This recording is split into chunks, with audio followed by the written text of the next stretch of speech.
Hello students, welcome to my YouTube lesson. Today we are going to understand one of Shakespeare's most famous tragedies, Macbeth. I am going to tell you the complete story of Macbeth like a dramatic story so that by the end of this lesson you will clearly understand what happens in the play and why Macbeth finally falls. So, this is the story of ambition, prophecy, murder, guilt, power, destruction. At the center of the story is a brave Scottish warrior named Macbeth. He begins as a hero but ends as a tragic ruler. So, let us understand his complete journey. So, you will see uh, the how the story follow. So there is a prophecy. So prophecy leads to ambition, and ambition leads to murder. Murder leads to kingship, and kingship creates fear. Fear turns Macbeth into a tyrant, and finally guilt, isolation, and violence led to his destruction. अगर आपको ये chain याद है then you can remember almost the entire plot of Macbeth. So keep this journey in your mind while I tell you the story. So before entering the story, let's quickly meet the important characters in the play. And first we have is Macbeth. Macbeth is a brave Scottish warrior. At the beginning of the play, he is loyal to King Duncan and he is highly respected. Then we have Lady Macbeth, his wife. She is extremely ambitious and initially much more determined than Macbeth. And then comes Banquo, Macbeth's friend and fellow soldier. Banquo also meets the three witches. Then King Duncan is the good and respected king of Scotland. Then we have Macduff, a Scottish nobleman, who eventually becomes Macbeth's greatest opponent. And finally, Malcolm, Duncan's elder son and rightful heir to the throne. So these are the characters you must remember. So now the story begins. Scotland is in a state of war. There is a rebellion and conflict, and King Duncan's forces are fighting against his enemies. Among Duncan's soldiers is a brave warrior, Macbeth. Macbeth fights with extraordinary courage. He is not introduced as a villain. This is extremely important here. Macbeth begins the play as a hero, is brave, loyal, and respected. But Shakespeare is going to show us how a good and successful man can gradually destroy himself when his ambition becomes uncontrolled. Now comes the first major turning point. Macbeth and his friend Banquo are returning from the battlefield. Okay, on their way, they encounter three witches, and or they are also called the weird sisters. These three witches you can see in this picture. The atmosphere is dark and mysterious. Thunder and lightning surround them, and the witches greet Macbeth with three extraordinary predictions. They call him Thane of Glamis, Thane of Cawdor, the future king of Scotland. The first title is already his, but the second and third predictions are shocking. And then they make a prophecy about Banquo. They say that Banquo himself will not become king, but his descendants will become kings. At this moment, Macbeth's life begins to change. Now, look at this famous prophecy. What is the prophecy? All the three witches hail Macbeth, greet Macbeth. What they say him? They thou shalt be Thane of Glamis, Thane of Cawdor, and king hereafter. So Thou shalt be king hereafter. Students, this is perhaps the most important sentence in Macbeth's life. Why? Because Macbeth has never before heard anyone tell him that he will become king. Suddenly, the possibility of becoming king enters his imagination. Notice something very important. The witches do not tell Macbeth to kill Duncan. They simply say, "You will be king." The decision about how he will become king is ultimately Macbeth's. Soon after the meeting with the witches, something extraordinary happens. King Duncan rewards Macbeth for his bravery, and Macbeth receives the title Thane of Carter. Now Macbeth realizes that the witches were telling the truth.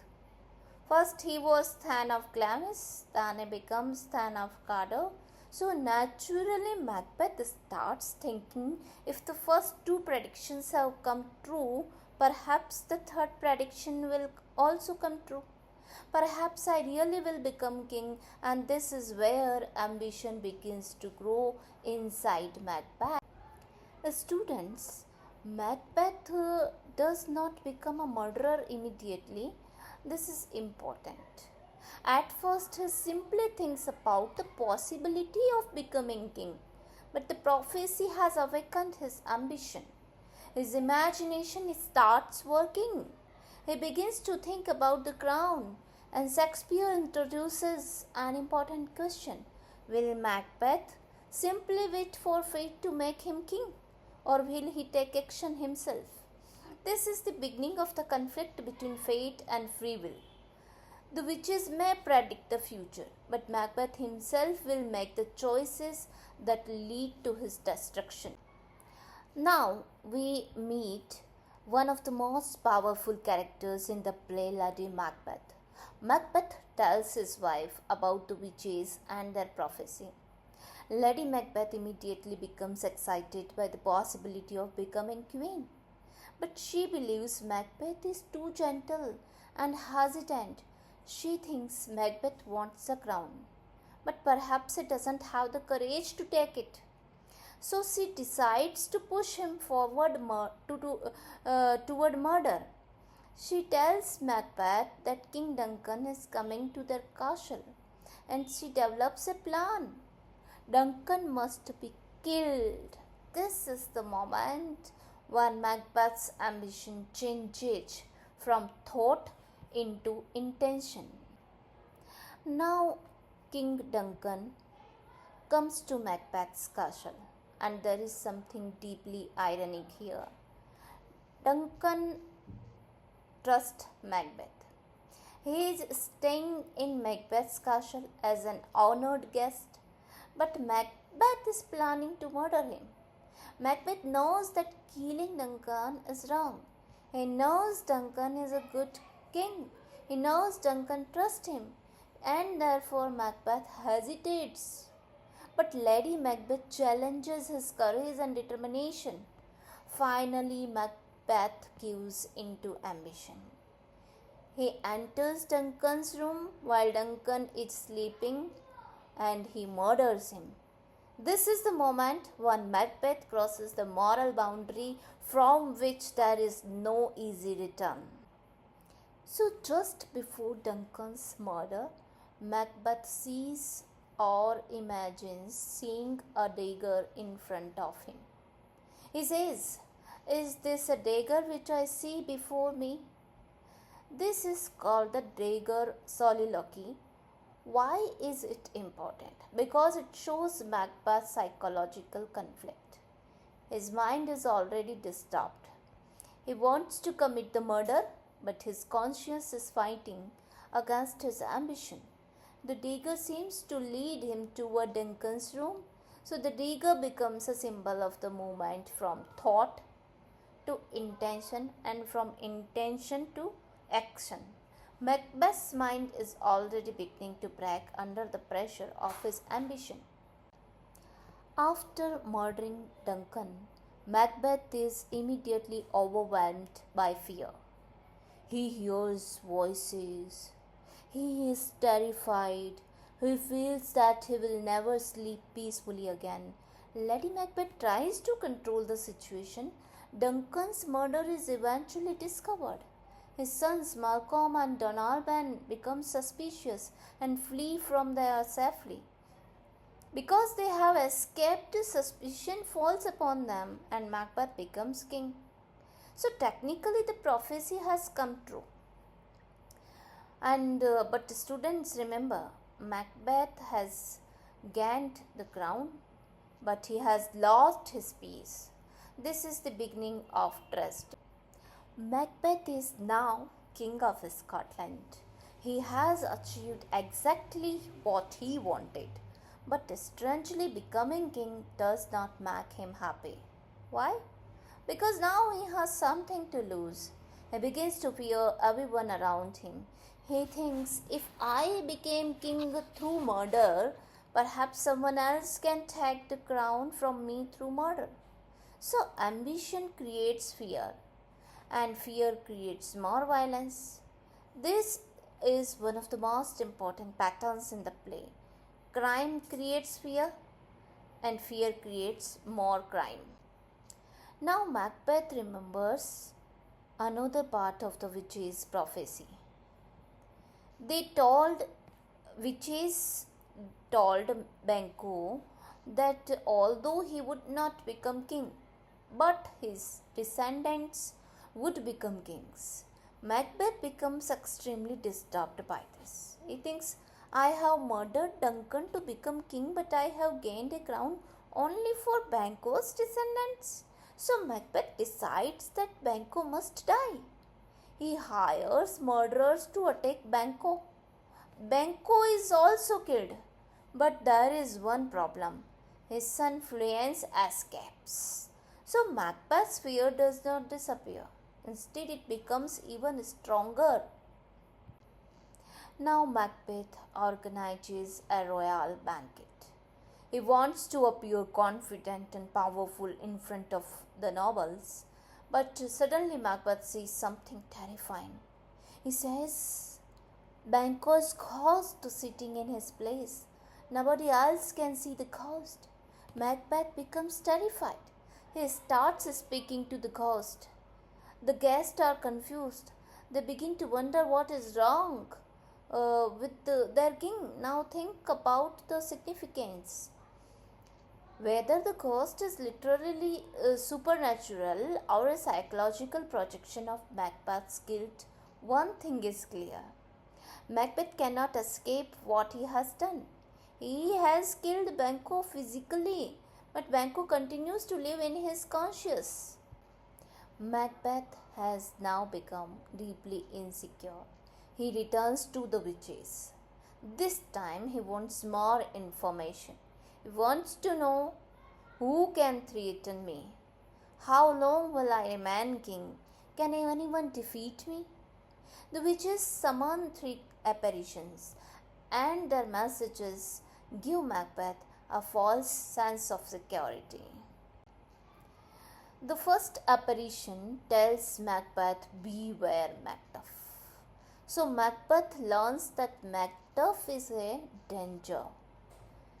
None of woman born shall harm Macbeth. Macbeth interprets this literally. So he thinks every person is born from a woman. Therefore, no human being can kill him. Then comes the third prophecy. Macbeth will not be defeated until Birnam Wood comes to Dunsinane. And Macbeth thinks a forest cannot move. Therefore, he becomes overconfident. But Shakespeare is using a technique here called equivocation. The witches' words are technically true, but Macbeth misunderstands them. Now we see a completely different Macbeth. At the beginning, Macbeth hesitated before killing Duncan. Now he hardly hesitates. He has become a tyrant. Macduff has escaped to England. Macbeth becomes angry and decides to punish Macduff. He orders the murder of Macduff's wife and children. This is very important stage in Macbeth's transformation. He is no longer killing only because he wants the crown. Now he is killing to maintain power through terror.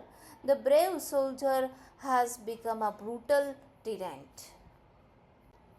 Macduff has gone to England. There he meets Malcolm, Duncan's son. Together they decide that Macbeth must be removed. Malcolm gathers an army. The purpose is not simply revenge, they want to restore legitimate kingship in Scotland. So we now have two opposing forces. One side there is Macbeth, who is very tyrant and unlawful power, and their other side there is Malcolm and Macduff. They symbolize justice and legitimate rule. The final conflict is approaching now. Now Shakespeare brings us back to Lady Macbeth. Remember the woman we saw earlier? She was extremely confident. She questioned Macbeth's courage. She encouraged murder. She believed that a little water could wash away the evidence. But now she is psychologically broken. She begins to sleepwalk. During her sleepwalking, she imagines that blood is still on her hands. She tries to wash it away, but the blood cannot disappear. This blood is not physical anymore, it is psychological guilt. Eventually, Lady Macbeth dies. Her collapse shows that crime has consequences not only for the victim but also for the criminal. Lady Macbeth's famous words are, "Out, damned sport." She imagines that there is a blood stain on her hand. This is one of the most powerful symbols in the play. Earlier, she had said in effect that water could wash away the blood. But now she realizes that physical washing cannot remove psychological guilt. The blood has become a symbol of crime, guilt, and irreversible consequences. So, Lady Macbeth, who once appeared stronger than Macbeth, is finally destroyed by guilt. Now we come to the final stage of the story. Malcolm's army moves toward Macbeth's castle at Dunsinane. The soldiers are told to cut branches from Birnam wood and carry them in front of themselves. From a distance, it looks as though the forest itself is moving. Macbeth hears the news. He suddenly realizes the impossible prophecy is happening. Birnam wood appears to be moving toward Dunsinane. His confidence begins to collapse. Macbeth still remembers the second prophecy. None of woman born shall harm Macbeth. So he continues to believe that no ordinary human being can kill him. Now the battle begins. Macbeth fights bravely, but eventually he meets Macduff. Macduff reveals the hidden meaning of the prophecy. He says that he was from his mother's womb, untimely raped. In other words, Macduff was born through caesarean section. So he was not born in ordinary way, na? The witch's prophecy was true, but Macbeth misunderstood it. Now Macduff kills Macbeth, and Macbeth's tragic journey comes to an end. Think about the journey. He began as a brave and respected warrior. He heard a prophecy. He allowed ambition to control him. He murdered Duncan. He became king. Then fear forced him to commit more murders. He became a tyrant. He lost his wife. He lost his friends. He lost the loyalty of his country. And finally lost his own life. Macbeth has gained the crown, but lost everything that gave his life meaning. Finally, Macbeth is killed, and Malcolm becomes the king. Thus, justice is restored. Malcolm becomes the king of Scotland now. Now we see the Macbeth's transformation at the beginning of the play. He was a brave warrior, then ambitious man, then a murderer, then a king, and then a tyrant, and then isolated man, and finally a tragic hero. His tragedy lies in the fact that he has greatness within him, but he destroys himself through his own choices. This is why Macbeth is a tragic protagonist. Now, let's revise the major themes. First is ambition. Macbeth's ambition is the driving force behind his downfall. Second is fate versus free will. The witches predict Macbeth's future, but Macbeth chooses how to respond. Third is supernatural. So, witches and apparitions create mystery and uncertainty. Fourth is guilt. Both Macbeth and Lady Macbeth suffer psychologically because of their crimes. Fifth is appearances versus reality. Things are not always what they seem. And finally, kingship versus tyranny.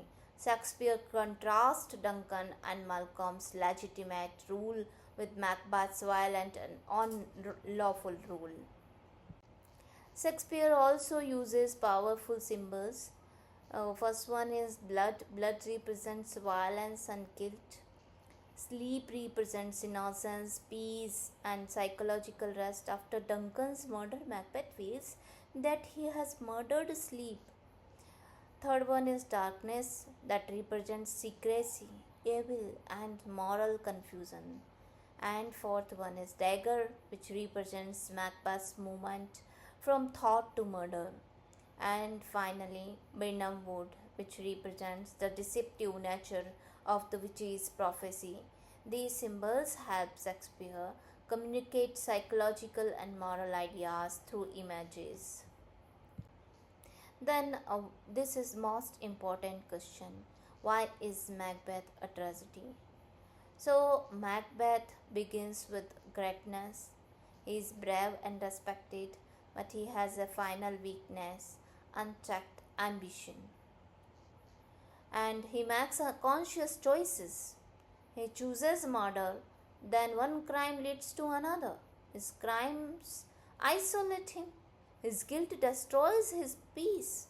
His tyranny turns Scotland against him.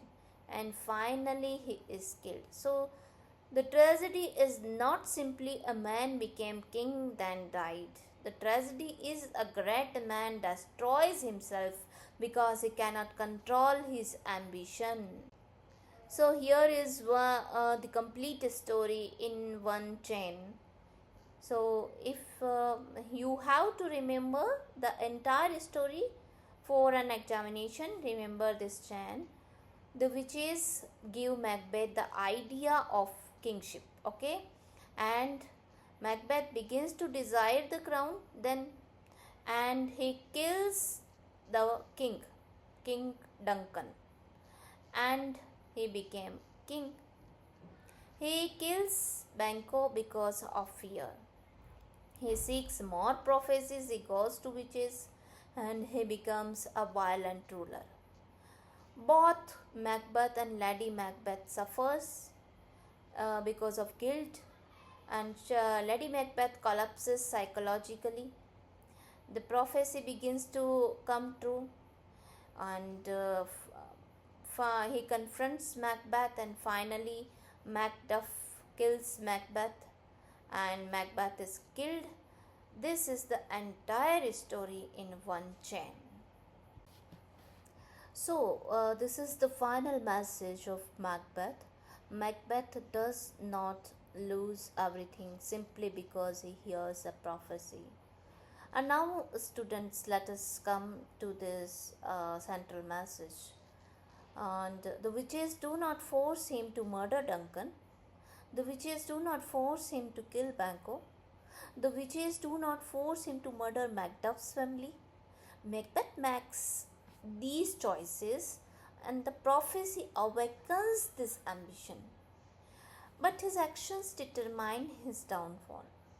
Therefore, Shakespeare's tragedy is ultimately about the dangerous combination of ambition plus moral weakness plus destructive choices. And that is the heart of Macbeth.